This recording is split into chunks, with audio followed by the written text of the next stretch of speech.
প্রিয় ছাত্রছাত্রীরা, জিওটেক চ্যানেলের তরফ থেকে তোমাদের 2025-এ সম্ভাব্য 2 নম্বরের যে জিওগ্রাফির প্রশ্ন আমি গতানুগতিক আলোচনা করে চলেছি, আজকে তার কতকগুলো নমুনা তোমাদের দিলাম। এইভাবে লিখতে হবে। যেমন ভারতের মরু উদ্ভিদের দুটো বৈশিষ্ট্য লেখো।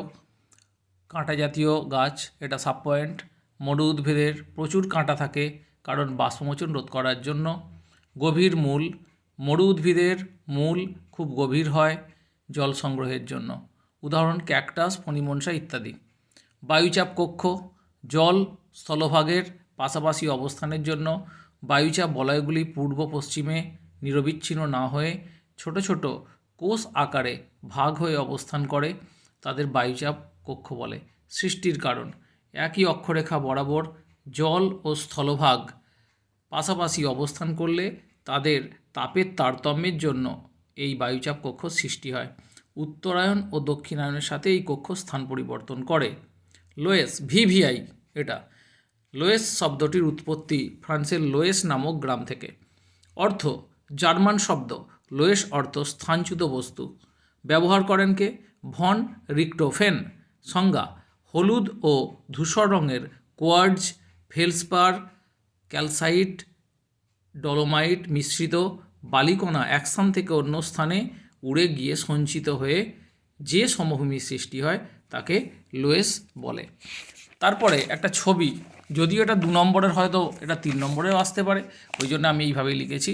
দেখো উদাহরণ, চীনের গোবি মরুভূমি থেকে বালি উড়ে গিয়ে চীনের হুয়াংহো নদীতে জমা হয়ে এই সমভূমির সৃষ্টি হয়েছে। একটা ছবিও দেয়া আছে, দেখো বায়ু প্রবাহ হচ্ছে লোয়েস হুয়াংহো সমভূমি এভাবে তৈরি হয়েছে, পিতসাগরে জমা হয়েছে। অধক্ষেপণ, ইংলিশ টার্ম লিখে দেয় অনেক সময় ভালো, অনেক সময় ইংলিশ ভার্সানের মাস্টারমশাইরা যদি খাতা দেখে তাদের পক্ষে সুবিধা হয়। মাধ্যাকর্ষণ শক্তির প্রভাবে বায়ুচাপ বা বায়ুমণ্ডল থেকে জলীয় বাষ্প ঘনীভূত হয়ে তরল ও কঠিন অবস্থায় ভূপৃষ্ঠে পতিত বা পতনকে অধক্ষেপণ বলে। এটা উদাহরণ হচ্ছে বৃষ্টিপাত এবং তুষারপাত। কারেওয়া কি? ভিভিআই ইম্পর্টেন্ট, কেন বিখ্যাত? প্রাচীনকালে কাশ্মীর উপত্যকার হ্রদ ছিল যা নদী ও হিমবাহ দ্বারা ভরাট হয়ে সমভূমিটির সৃষ্টি হয় এবং এর প্রায় 100 থেকে 200 মিটার উঁচু ভূমিতে ধাপযুক্ত উর্বর পলির সৃষ্টি হয়েছে এবং একে স্থানীয় ভাষায় কারেওয়া বলা হয়। এতে জাফরান চাষ ভালো হয়। এবারে আসছে আমরা দুন উপত্যকা।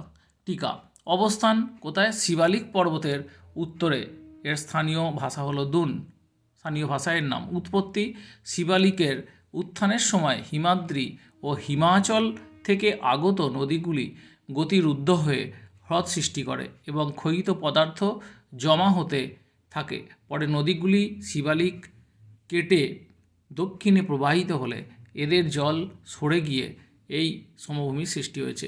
দেরাদুন হলো দেশের বৃহত্তম উপত্যকা, 75 কিলোমিটার দীর্ঘ, 20 কিলোমিটার চওড়া। এখানে বলে রাখি, তোমাদের খুব ইম্পর্টেন্ট হচ্ছে দুন উপত্যকা আর কাশ্মীর উপত্যকা, এই দুটোর মধ্যে অল্টারনেট আসার সম্ভাবনা আছে। জনঘনত্ব কাকে বলে? প্রতি বর্গ কিমিতে বসবাসকারী মোট জনসংখ্যাকে জনঘনত্ব বলে। একটা সূত্র লিখে দিয়েছি, এইভাবে লিখতে হবে, মোট জনসংখ্যা ডিভাইডেড বাই মোট জমির পরিমাণ। ভারতের জনঘনত্ব 382 জন প্রতি বর্গ কিমি। এখানে যদি একটা লিখে দাও যে 2011 সালের জনগণনা অনুযায়ী, অর্থাৎ এটা আমি এখানে লিখে দিইনি, এটা হচ্ছে 2011 সালে লাস্ট আমাদের সেন্সাস হয়েছে সেই অনুযায়ী। এবার যদি আমরা পরেরটা আসি, ম্যানগ্রোভ উদ্ভিদের দুটো বৈশিষ্ট্য। ম্যানগ্রোভ উদ্ভিদের গাছে বীজের মধ্যে অঙ্কুরোদ্গম হয়, যাকে আমরা জরায়ুজ অঙ্কুরোদ্গম বলি। ম্যানগ্রোভ উদ্ভিদের শ্বাসমূল ও ঠেসমূল থাকে এবং ম্যানগ্রোভ উদ্ভিদগুলো কাষ্ঠল প্রকৃতির হয় এবং পাতাগুলি মোটা এবং গোলাকার হয়। নেক্সট আমরা আসছি তাল। কুমায়ুন হিমালয়ে হিমবাহ সৃষ্ট হ্রদকে তাল বলে। উদাহরণ সাততাল, পুনাতাল, ভীমতাল, নৈনিতাল। উদাহরণ দিতে হবে। নালিক্ষয় কি? প্রবল বৃষ্টিপাতের তীব্র স্রোত মরুপ্রবাহের বা সরু প্রবাহ পথে, মরু নয়, ওটা সরু প্রবাহ পথে যে নালির সৃষ্টি করে বা খাত তৈরি করে তাকে নালিক্ষয় বলে। এটা সাধারণভাবে খোয়াই অঞ্চলে দেখতে পাওয়া যায়। ডেকান ট্র্যাপ কি? উপদ্বীপীয় মালভূমির উত্তর পশ্চিমাংশে ব্যাসল্ট লাভা গঠিত ও পূর্বাংশে ধাপযুক্ত অঞ্চলকে ডেকান ট্র্যাপ বলে। উৎপত্তি 7 থেকে 13 কোটি বছর আগে ক্রেটাসিয়াস থেকে ইওসিন নামক যে জিওলজিক্যাল যুগ আছে সেই যুগে বিদার অগ্নুৎপাত, এই বিদার অগ্নুৎপাত মনে রাখতে হবে, যেখানে বিস্ফোরণ ছাড়াই কিন্তু আগুনটা বা ম্যাগমাটা বেরিয়ে আসে, ফলে তরল ব্যাসল্ট লাভা চাদরের আকারে জমা হয়ে সৃষ্টি হয় এবং এর বৈশিষ্ট্য হচ্ছে 5 লক্ষ বর্গ কিমি আয়তন জুড়ে এটা থাকে এবং গভীরতা 1500 থেকে 3000 মিটার, সিঁড়ির মতো ধাপযুক্ত। ডেকান মানে দাক্ষিণাত্য, ট্র্যাপ মানে সিঁড়ি, এটা সুইডিশ শব্দ। দেখো আমি এখানে একটা ছবি এঁকে দিয়েছি, এই ছবিগুলো বইয়েতে নেই। এই জাস্ট জায়গায় এখানটা হচ্ছে দাক্ষিণাত্যের অঞ্চল, আর এইরকম একটা সিঁড়ির মতো যে মানে পাহাড়ি অঞ্চলটা তৈরি হয়েছে বা মালভূমি অঞ্চলটা, ডেকান ট্র্যাপ। এবার আসছে নগরায়ন।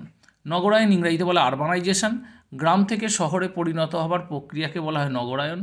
কোনো গ্রামের জনসংখ্যা যখন খুব বেশি হয়, অর্থাৎ প্রতি বর্গ কিমিতে ন্যূনতম 5000 জন হয় এবং জনঘনত্ব 400 জন প্রতি বর্গ কিমি এবং 75% জনগণ কৃষি ছাড়া শিল্প কলকারখানায় যুক্ত থাকে এবং রাস্তাঘাট খুব উন্নত হয়, তাকে নগরায়ন বলে, যেমন আমাদের কলকাতা, মুম্বাই ইত্যাদি।